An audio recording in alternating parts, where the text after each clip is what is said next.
What is going on, viewers of YouTube? SunSpot here, and I am back to give you guys my review of the Star Wars The Black Series Snowtrooper collectible figure. So, what do we have here? Something, actually, I didn't really expect to get this soon. I found this guy at my local Walgreens, along with the AT-AT driver, which should be my next review, depending on how this goes. And I gotta say, this figure is absolutely awesome. But before we get into this beauty, let's take a look at this box, which, you know, it's nothing special. Do have a nice image of the Snowtrooper here. Red background, of course, says Star Wars The Black Series there.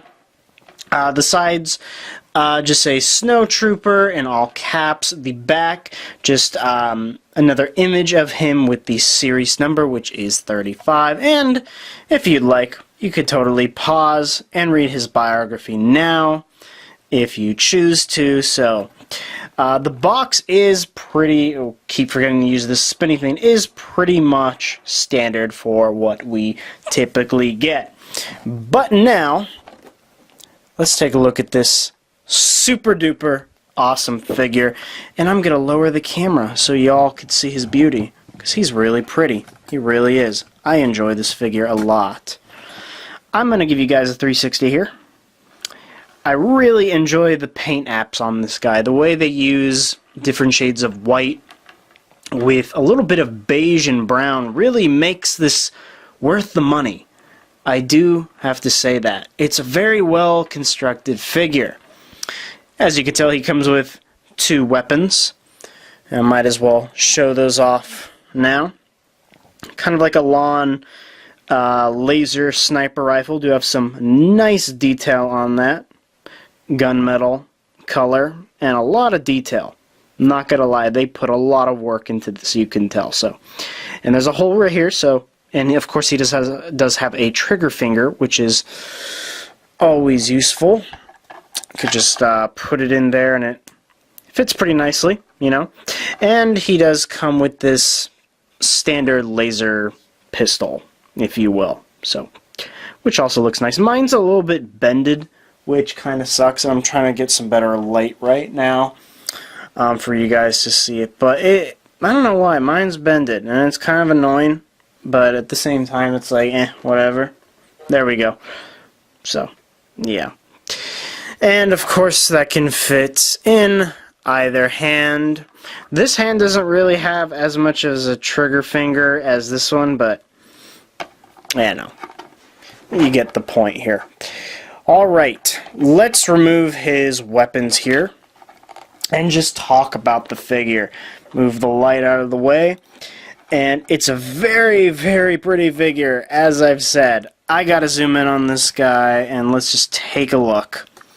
Head sculpt. Love it. Love the sculpt. It is very, very pretty. I'm just trying to focus right now. The eyes are not exactly a glossy black from what I can tell, but they're just kind of like a matte black in a way. Do like how they molded this cloth piece here, which it's mimicking cloth, but I do like how it folds on either cheek, and it's asymmetrical, so, which is good. Looks very realistic. Back of the helmet has those grooves there, and yeah, it's just overall good. I really like it, and clearly this is from the original series, so makes it even cooler. And moving down on the figure, he has lots of detail on his chest, which is always good. Love this shade of beige they used on the cloth parts of this figure. Makes it look that much more realistic. Because at first glance you might think, wow, they actually use cloth under these pieces of armor. But no, it's molded, which is good. And they actually molded the joint to make it look like it's part of the cloth folding in on itself, which is always awesome. Do have his belt right here. Looks very nice. All these utility pouches and everything, and clearly he has a backpack, which, by the way, is removable. It comes removable. Got the port right there, the peg here. Do have some straps here, which they Didn't really want to paint, which kind of bothers me, but at the same time it's covered, so what's the point? But there's his backpack. It looks nice. Do have some nice buttons there and stuff. Do have this canister at the back, which is very reminiscent to most stormtroopers. Here's his skirt. Well, you know, come on, it is a skirt, people. Very flexible. I do like the material they used for it, so it really doesn't hinder the articulation too much, which is kind of the goal here. And down to his legs. His boots are crazy detailed. Look at all those straps and laces. Very, very nice. Do like the shade of beige and brown they used for this. Do have some ports at the bottom of his feet in case he can't stand. This guy has a little bit of trouble standing. Nothing too drastic, but still, and got the knee pads and everything. So this guy is very, very cool. I love him so much, and I am very thrilled that I was able to find him. I saw him at Comic-Con along with the AT-AT driver and others, and I didn't expect to find him this soon. So very cool. As for size, do have my trusty tape measure here. And this guy is about 6 inches tall. So standard height. I know some of these do scale differently, but still. And let's put him next to the AT-AT driver here. Got these at the same time. And they're about the same height, I would say. I want to give 360 here of them together. I really love how these two look together.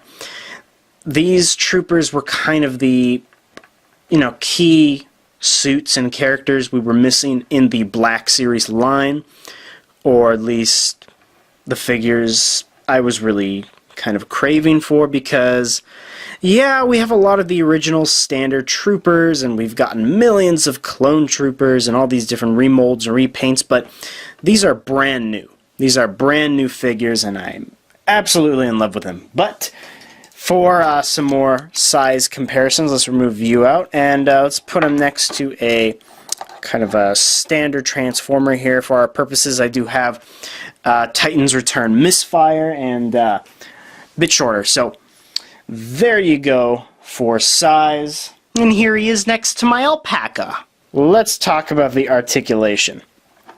So his head can move very, very little, that much up and that much down, as well as side to side, and it can rotate. Obviously, it's limited because of that cloth. His arms can rotate fully, as well as go out and in. He does have a 90-degree elbow joint, which can go back as well, and rotate fully. Wrists can also rotate fully, as well as go out and in. Now, kind of an ab crunch, not really. He can go back more than forward because of all these armor pieces.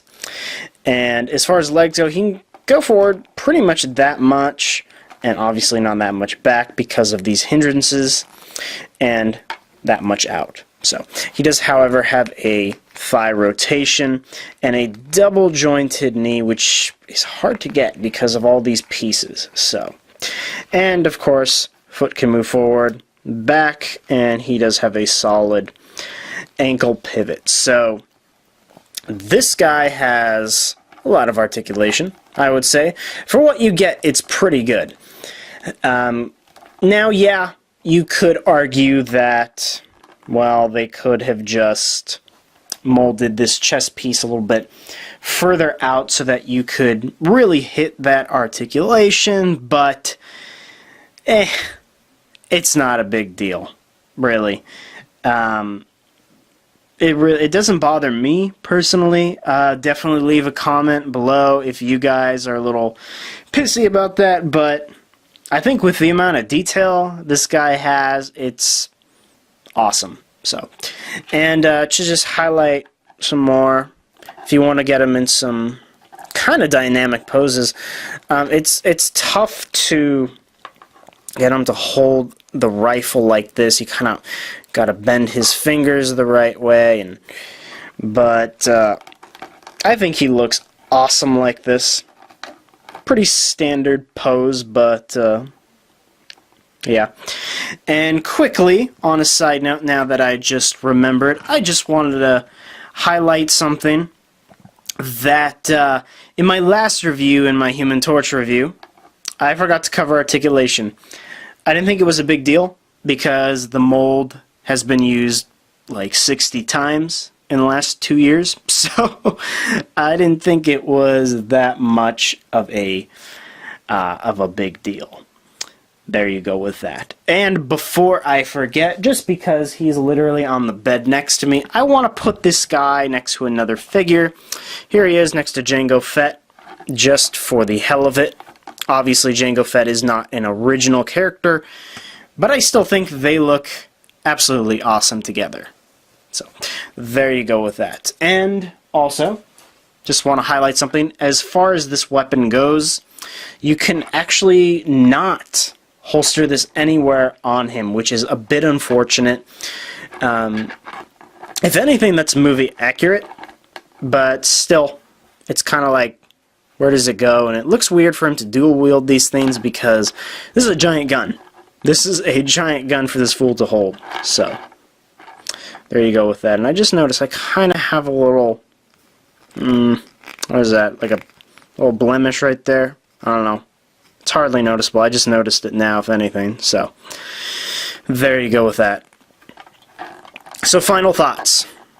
This is definitely a must-have if you are not only a Star Wars fan, but also a Stormtrooper fan. This is such an awesome figure. I'm in love with this. Probably one of my, not gonna lie, one of my favorite ones that I've gotten recently, because he's finally different. I've had so many repaints recently, and this guy plus the AT-AT driver are just wonderful additions to my collection. And I think that is all that I have to say about this figure. Cover detail, articulation, accessories, size comparisons. Yep, hit everything on the checklist today. Now, before I close this video, please go check out Action Figure Sanctuary, both our Facebook community group and our YouTube channel, and definitely check out all of the Sanctuary's content creators. Y'all know who you are. Plus, everything's in the description for my wonderful viewers of YouTube to check out. Also, this is my second video utilizing this new review format, calling them raw reviews. So, there you go with that. Definitely comment below of what you think of these new style I've been doing. Trust me, it'll help me out a lot. So please let me know. Well, and with that said, people, if you did enjoy this video, please like, subscribe, comment, check out my site at SunSpotReviewz.com, and I will see you guys in my next video.